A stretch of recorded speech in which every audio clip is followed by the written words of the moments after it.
Defensoría de las Audiencias de Radio Educación. Estamos al aire para escucharte.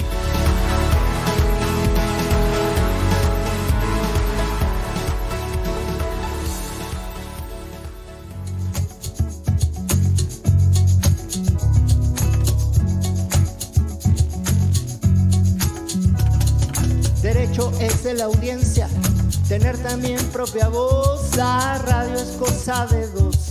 El diálogo está en su esencia, porque oír despierta conciencia y esta busca su expresión. Si en radio o televisión la sintonía nos hermana, no esperemos hasta mañana. Los derechos son acción. ¿Qué tal, amigos? Muy buenas tardes, amigas. Mi nombre es José Ángel Domínguez y les doy la más cordial bienvenida al programa de la Defensoría de las Audiencias de Radio Educación. Les comento que esta es una emisión previamente grabada y me da muchísimo gusto saludar a la maestra Ana Cecilia Terrazas. Ella es la defensora de las audiencias de nuestra emisora Radio Educación. Como siempre, a la distancia, un placer saludarte, Ana Cecilia. Un abrazo yo también te mando, José Ángel Domínguez, y también un abrazo a nuestras audiencias que se han comunicado esta semana pasada, Ángel Solís, Gerardo Redón, a todas las personas que nos pusieron likes en el Facebook porque escucharon el programa por Facebook Live, gracias a Ildefonso Palemón, y también a Gerardo Redón, que se comunicó 2 veces, perdón. Pues muchas gracias, estamos a sus órdenes siempre en este espacio. Desde luego, y los invitamos a seguir comunicándose, externando sus opiniones, sus puntos de vista, sus dudas, sus críticas, todas son muy bienvenidas. El correo electrónico es audienciasre@cultura.gov.mx. Estamos en Twitter como @audienciasre y en Facebook como Defensoría de las Audiencias RE. Antes de entrar en materia, me gustaría invitarlos a escuchar, a descargar y por supuesto a comentar todos y cada uno de 9 programas de una serie que realizamos con mucho cariño, la introducción a los derechos de las audiencias y sus defensorías en México. De esta manera podríamos remitirle de manera digital una constancia de escucha que lleva el aval de la Cátedra UNESCO, de la AMDA, AMARC, Cultura DH y por supuesto esta defensoría. Hay que dirigirse al correo electrónico audienciasre@cultura.gov.mx y hay un micrositio también en donde se pueden escuchar bajo demanda los capítulos, que es radioeducación.edu.mx/podcast _medio curso _medio audiencias. Se encuentra fácilmente y además está el libro electrónico que tiene el mismo nombre, mi querida Ana C. Exactamente, y además, bueno, vamos a aprovechar que la doctora Rizo García, que es nuestra gran invitada del día, puede también comentarlo con sus alumnas y con sus alumnos y con todas sus colegas en este sentido para que puedan conocer mejor los derechos de las audiencias. Pero, ¿por qué no presentamos de una vez, José Ángel, a nuestra invitada del día? Claro que sí, con muchísimo gusto. Como bien dijiste, la doctora Marta Rizo García es doctora en comunicación, profesora, investigadora, especialista en comunicación y cultura, comunicación intercultural, epistemología de la comunicación, comunicación intersubjetiva e interpersonal, cuerpo, género y comunicación. Un largo currículum que voy a resumir porque tenemos apenas 30 minutos de programa, un poco menos, y queremos aprovechar su presencia. Es licenciada, máster y doctora en comunicación por la Universidad Autónoma de Barcelona, miembro del Sistema Nacional de Investigadores del Consejo Nacional de Ciencia y Tecnología de México, nivel 2. Ha publicado más de 15 libros, alrededor de 100 artículos en revistas académicas nacionales e internacionales, cerca de 70 capítulos del libro. Ha participado en congresos en distintas partes de este planeta, en México, España, Portugal, Alemania, Francia, Cuba, Panamá, Costa Rica, Perú, Argentina, Bolivia, Uruguay, Brasil, Estados Unidos y también Colombia, entre otros todavía. Y como les decía, sus líneas de investigación son comunicación y cultura, comunicación intercultural, epistemología de la comunicación, comunicación intersubjetiva e interpersonal, cuerpo, género y comunicación. Doctora Marta Rizo, muchísimas gracias por su tiempo. Es un placer saludarla. Gracias. Muchísimas gracias a ustedes, el placer es mío. Aprovecho para agradecer a la defensora de las audiencias y un saludo a todas las personas que nos escuchan. Muchísimo gusto estar acá con ustedes. Muchas gracias. Marta, nosotros, bueno, nos conocimos hace ya muchos años, en 2009, pero yo sí quiero recitar la dedicatoria de un libro que tú coordinaste junto con Fátima Fernández Crislev, que se llama Nosotros y los Otros, la comunicación humana como fundamento de la vida social. Y la dedicatoria decía a todas las personas, estoy neutralizando a todas las personas que creen como nosotras, que una genuina comunicación entre sujetos es lo único que asegura un mejor futuro. El programa de hoy es sobre jóvenes y comunicación y futuro. Y en ese mismo libro tú también citabas que la juventud, que los jóvenes en general, en ese entonces, 2009, no saben dialogar, sino que se dedican a luchar por el reconocimiento del otro, desarrollan acciones estratégicas que terminan alejándolos de los otros que son indispensables para humanizar su existencia. Más o menos ya estaban por la ruta adecuada de echar la mirada, de la necesidad de volver a echar la mirada sobre la comunicación intersubjetiva e interpersonal. No sé si ya nos hizo favor José Ángel de leernos tu extensísimo currículum, pero no has dejado de tener contacto con las y los jóvenes. No, esto no es ajeno para ti, y en cambio sí has visto todos estos cambios, y la pregunta clave es cómo ha cambiado en términos de la comunicación y medios y jóvenes la relación y el problema fundamental que ustedes veían, que era la comunicación intersubjetiva.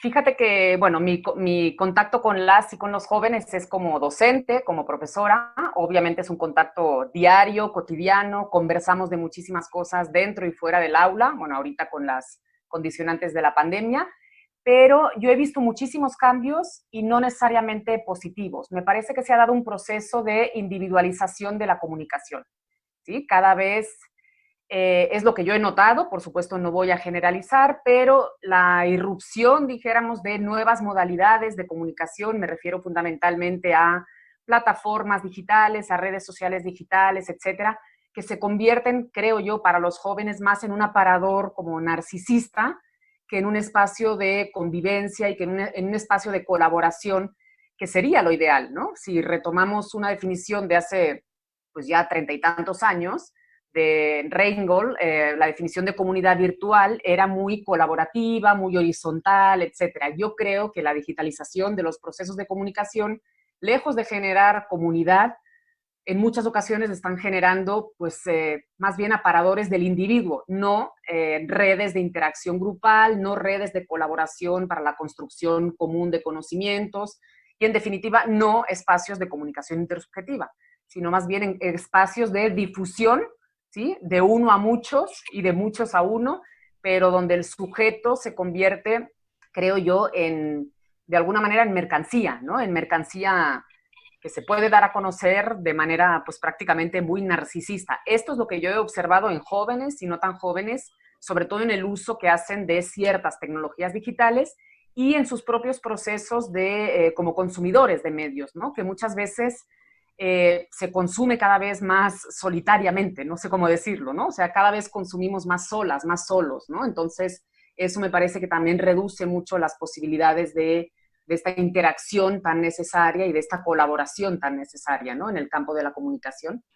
Claro, y no solo eso, el uso que los jóvenes hacen de los medios, sino el uso que los medios hacen de los jóvenes también, con sus datos y tal, ¿no? Y tal vez el algoritmo, doctora Marta Rizo, hace de tal manera un traje a la medida de estos, digamos, internautas, de estos oyentes, escuchas, participantes, como queramos llamarlos, que nos lleva a esta comunicación, bueno, autárquica, individualista completamente, ¿no?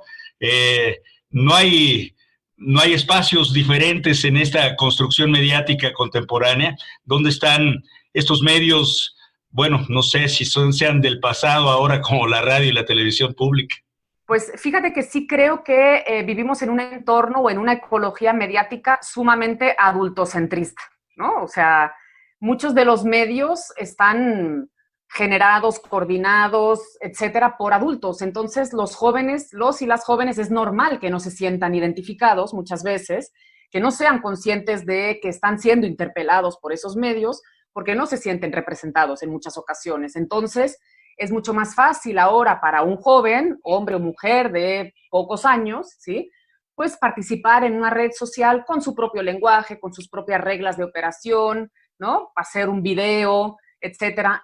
O sea, convertirse de alguna manera en productor, ¿sí? Porque al ser consumidores, sobre todo de los medios más hegemónicos, más tradicionales, yo creo que están como pues muy estancados en esta visión adultocéntrica y los jóvenes no se ven interpelados por esos medios.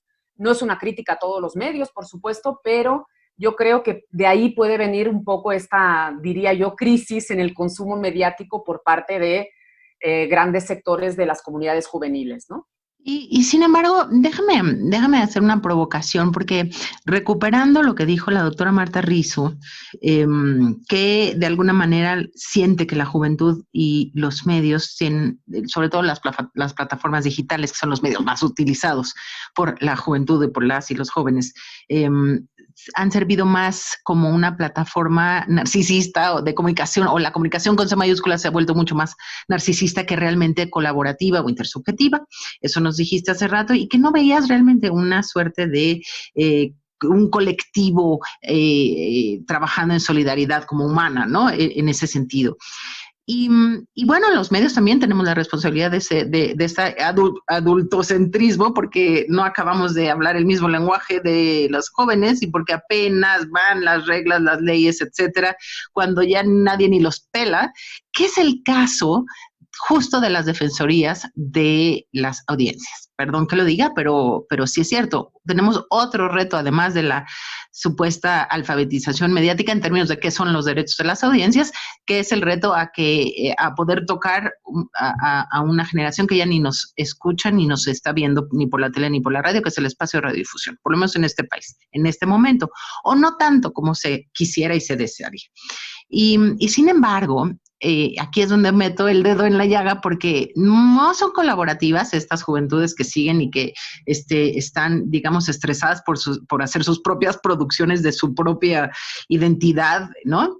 Pero tampoco son dejadas. Y a esto, cuando digo no dejadas, es un interesante brinco que se pudiera utilizar entre los derechos humanos, los derechos de las audiencias y los jóvenes. No sé si la tele y la radio la estamos librando, pero lo que sí sé es que en el momento en que hay una suerte de pisoteo a lo que suena derecho humano, medio se conozca o no, en las redes sí hay una reacción. Y eso debe de poderse, lo pongo como sobre la mesa, Marta, por si puede aprovecharse. Es decir, por si los derechos de las audiencias pueden también aprovechar esta nueva interacción de las juventudes con los medios. Claro, yo ahí creo que lo primero o lo más importante sería que las propias juventudes conocieran que tienen derechos como audiencia. Me parece que parte de esta crisis, y no quiero dar una visión únicamente apocalíptica o negativa, es la escasa consideración que tienen las y los jóvenes acerca de sí mismos como audiencias. Yo creo que ni siquiera se piensan como audiencias. Se piensan, pues sí, consumiendo series en Netflix, haciendo contenidos cortos en TikTok, ¿no? O sea, consumiendo YouTube, y lo digo basándome en los datos de consumo, no pensando así de manera, no estoy improvisando, dijéramos, revisando datos de consumo. Sí hay una clara preferencia de las y los jóvenes por este otro tipo de medios, dijéramos, no tradicionales, ¿no? Entonces, me parece que hay una primera gran labor que hacer de sí volver a definir qué son las audiencias y que las y los jóvenes se sientan audiencia, sean interpeladas e interpelados como audiencia.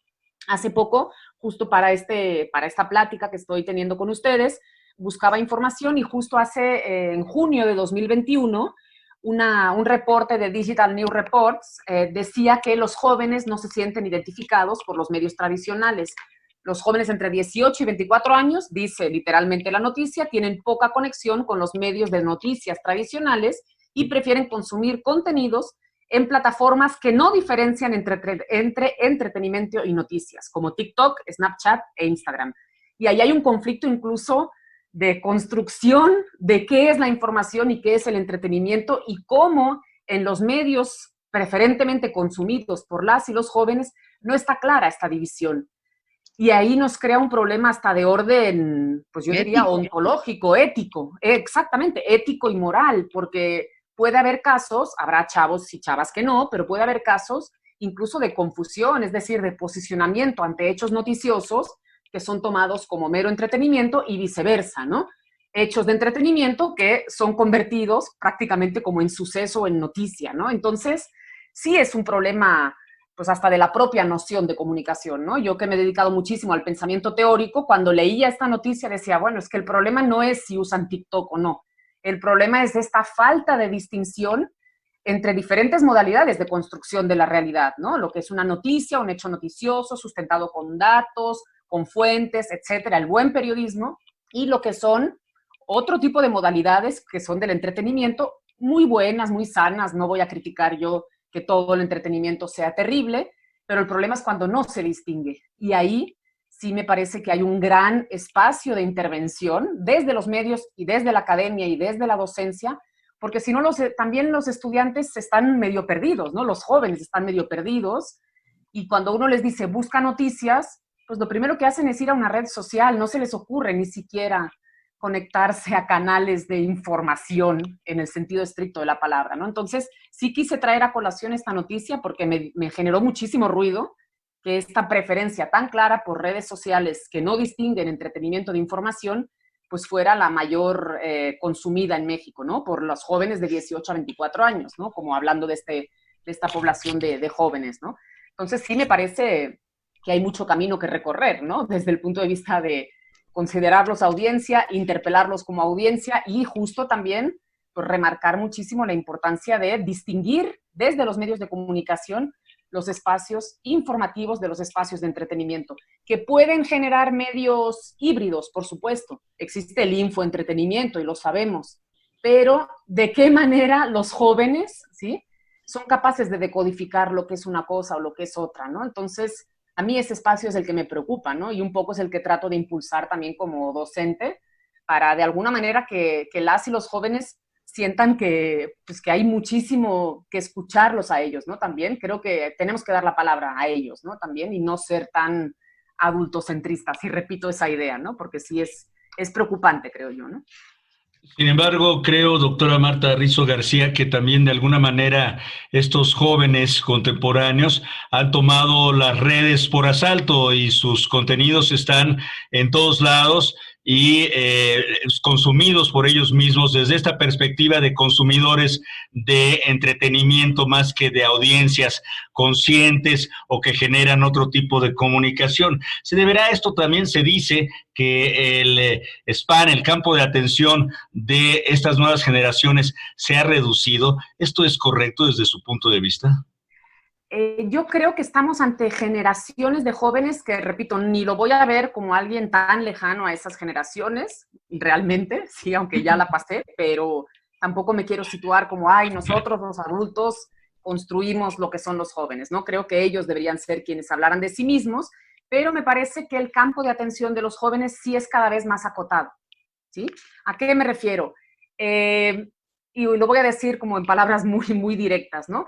Si antes teníamos como la necesidad de expandir nuestro conocimiento, al menos mi generación, y cuanto más mejor, ¿no? Entonces queríamos leer más y tener acceso a más, etcétera. Ahora los jóvenes lo quieren todo ya masticado. Es decir, si no me leo el libro y encuentro un podcast que en 30 segundos me lo sintetiza, pues mejor no me leo el libro, ¿no? Mi generación hubiera sido, pues venga la síntesis, pero me leo el libro también, ¿no? Entonces creo que ahora los jóvenes, y no estoy generalizando, no quiero generalizar, habrá muchísimas y muchísimos que no, pero quieren todo mucho más masticado, mucho más acotado, mucho menos, dijéramos, expansivo, mucho menos reflexivo. De ahí el éxito de muchas redes sociales digitales, cuyo formato, pues obviamente implica un consumo menos relajado, más rápido, que puede interactuar de manera hipermediática. ¿En qué sentido hipermediática? Puedes tener varias ventanas abiertas, en una escuchas, en la otra ves, y tienes muchísimas ventanitas abiertas y vas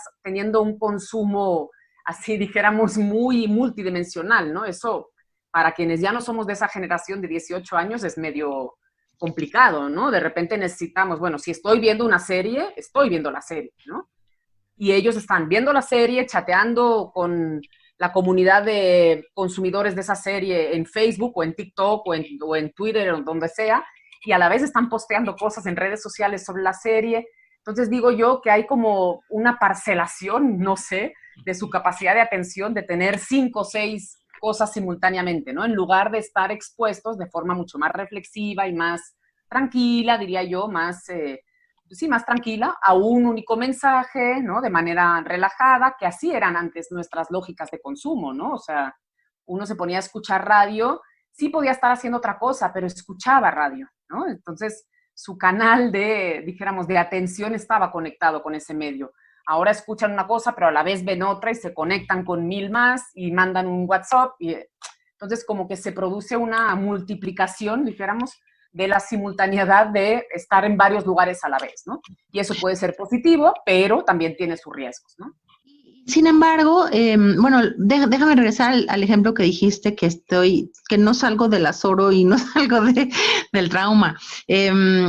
A ver, una cosa elemental para nuestra generación y incluso para los periodistas de ahora, pero en un gremio de iniciados, es poder separar la información del entretenimiento, porque eso pasa no solo por un formato viejo, aburrido, solemne o como pudiera, sino que atraviesa justamente por todos los valores éticos y los principios en los que creemos en términos de alejar nuestra opinión personal o emocional o ideológica y poder ofrecer un servicio a la comunidad, ¿no? Otra vez regresamos a estos valores, objetivos y retos colaborativos, solidarios, comunitarios, no personales. Es decir, no mi llanto como periodista o mi azoro como periodista frente a una nota o el berrinche de alguien respecto de un suceso, sino los datos, los números, las cifras, el contexto, la historia, de alguna manera poder alejar nuestra subjetividad, ¿no? Para que el otro quepa, para que la otra quepa, de alguna manera. Entonces, por eso es tan importante que podamos entender que todo lo que estamos hablando como Defensoría de Derechos de las Audiencias y que si el espacio de radiodifusión público y que si la familia y que si los niños y que si el bien de la niñez y las juventudes y que una variedad queda un poco de modé, queda un poco atrasado y tenemos el reto de al mismo tiempo que estemos difundiendo algo que ni se conoce, pero que es muy importante que se conozca, darle la mano a las juventudes y decirles, oigan, acá tienen todas estas herramientas porque tienen que empezar a operar de esta manera para un planeta sostenible, sustentable, porque se está acabando, ¿no? Entonces, es como si estuviéramos metiendo en una licuadora muchos retos de tiempos y épocas, pero que tampoco tenemos plazos demasiado largos para dejar de que no pase nada, ¿no? No sé cómo podrías... No, es que además yo pienso que el futuro es hoy, dijéramos, ¿no? Un poco, o sea, estar proyectando de qué vamos a hacer, entonces mientras lo estamos pensando, la vida va pasando, ¿no? Entonces, claro. Yo siempre digo, bueno, ¿por qué no en lugar de proyectar tantas cosas a futuro, lo pensamos para antes de ayer, ¿no? O sea, para hace 3 días, ¿no? Un poco, no en el sentido de hacernos como el harakiri y decir que ya no lo hicimos o que no logramos convencer, etcétera. Pero me parece que si, por ejemplo, hoy se está detectando una falta de conocimiento por parte de los jóvenes en torno a sus derechos como audiencias, pues tiene que haber una estrategia de comunicación por parte de los medios que tienen Defensoría de las Audiencias para posicionarse, ¿sí?, en los canales que los jóvenes consumen. O sea, es decir, si un joven no conoce la Defensoría de las Audiencias de determinada radiodifusora, no sé si es culpa o responsabilidad del joven de no haberse enterado de esa existencia, sino que más bien tiene que haber una interacción entre el medio y el consumidor, ¿no? O el potencial consumidor, tomando en cuenta que las y los jóvenes son cada vez más visuales, dijéramos, porque sí captan mucho más lo visual que lo auditivo y, por supuesto, mucho más que lo escrito, ¿sí? Yo de repente cuando les pregunto a mis chicos, ¿dónde se informan ustedes, no? Es en las redes sociales, o sea, claro, y tampoco esperaba que me dijeran que compran La Jornada, Reforma, El Universal. El Wall Street Journal, ¿no? Exacto, ¿no? Y Le Monde Diplomatique, o sea, tampoco me esperaba que compraran 6 o 7 periódicos, como hacía mi papá, que diario hasta comparaba las noticias, etcétera, ¿no? O sea, no me esperaba yo eso. Pero, claro, que tampoco te digan, pues sintonizo tal emisora de noticias o veo un noticiero de televisión, el que sea, ¿sí? No me voy a poner a decir cuáles me parecen buenos y cuáles no. No, la mayoría es pues yo veo en Facebook, claro, es un consumo mucho más, repito, hipermediático, ¿no? Ven en Facebook y a lo mejor enlazan a un link, ven un video de YouTube con esa noticia, no existe la contrastación de fuentes, luego entonces tampoco tenemos suficiente claridad de si lo que están consumiendo esas jóvenes como noticia realmente está basado en un periodismo de datos, en un periodismo riguroso, en un periodismo como el que yo estudié hace 1000 años, que le llamábamos periodismo de precisión, donde realmente lo que se ofrecía, pues no eran opiniones, sino realmente era la construcción, dijéramos, de una noticia, pues con fuentes contrastadas, etcétera, ¿no? Entonces, los chavos están consumiendo información, o lo que ellos consideran que es información, de medios cuya finalidad no es informativa, y ahí está el problema, ¿no? Entonces, pues yo diría que hay un espacio de oportunidad enorme por parte de los medios tradicionales, si los queremos ver así, que deben posicionar sus defensorías y sus interpelaciones a las y los jóvenes por otros canales, ¿no? Sí, doctora Marta Rizo, y en un minuto escaso, y las academias, las escuelas, las universidades también se están viendo rebasadas, también las que forman profesionales de la comunicación, rebasadas por este fenómeno que estamos viviendo, ¿no? Por supuesto, o sea, uno ya es antiguo, cuando les mandas algo por correo electrónico, los chavos te dicen, ¿el qué? O sea, correo electrónico, eso es como de la prehistoria, ¿no? Facebook ya es de adultos, ya no es de jóvenes, ¿no? Entonces, Sí. uno se siente muy moderna. Sí, yo me siento súper moderna en mi cuenta de Facebook, No. y resulta que ya es como de ancianos, ¿no? Sí. Entonces, efectivamente, los medios tradicionales y la enseñanza de la comunicación en su sentido profesionista o en su sentido de investigación se está viendo rebasada por, obviamente, los tipos de consumo mediático que tienen las y los jóvenes, que en la mayoría de ocasiones no coinciden con los de las maestras y los maestros, ¿no? Y hay una ruptura generacional que obviamente dificulta el diálogo y dificulta la puesta en común. La tarea es de todas y de todos, y yo como profesora sí tengo la obligación de preguntarles a mis chavos para poder acercarme a ellos, ¿no? Y tender puentes, ¿no? Claro, porque luego no son tan bien intencionadas esas campañas, ¿no? Como denunció hace poco cuando se cayó esto la señora de Frances Haugen, ¿no? Que denunció el mismo Facebook. En fin, lo que hemos podido hacer en Radio Educación, en esta defensoría, ha sido por lo menos a nivel maestros tratar de promover este curso, pues por si a las y los jóvenes les interesa tener una constancia de escucha, digital de escucha nada más, de estas entidades que tienen su chiste, ¿no? La MARC, Cultura DH, la propia AMDA, la Cátedra UNESCO, esta defensoría.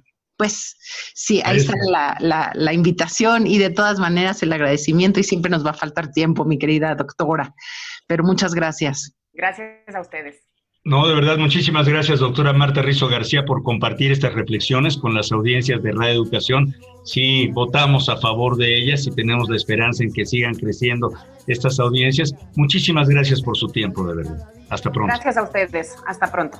Los invitamos a comunicarse con la defensora de las audiencias, la maestra Ana Cecilia Terrazas. El buzón de voz 4155-1149, con 55 antes, y ahora se marca así, 55-4155-1149. El correo es audienciasre@cultura.gov.mx. Estamos en Twitter, estamos en Facebook. Los invito a que se pongan en contacto. Hasta la próxima. Hablemos de nuestros derechos y ahora nos toca a todos que pasen del dicho al hecho. Motivo de mi cadencia, los derechos de las audiencias y de la defensoría, hacerlos valer cada día. Motivo de mi cadencia, los derechos de las audiencias y de la defensoría, hacerlos valer cada día. Motivo de mi cadencia, los derechos de las audiencias y de la defensoría, hacerlos valer cada día.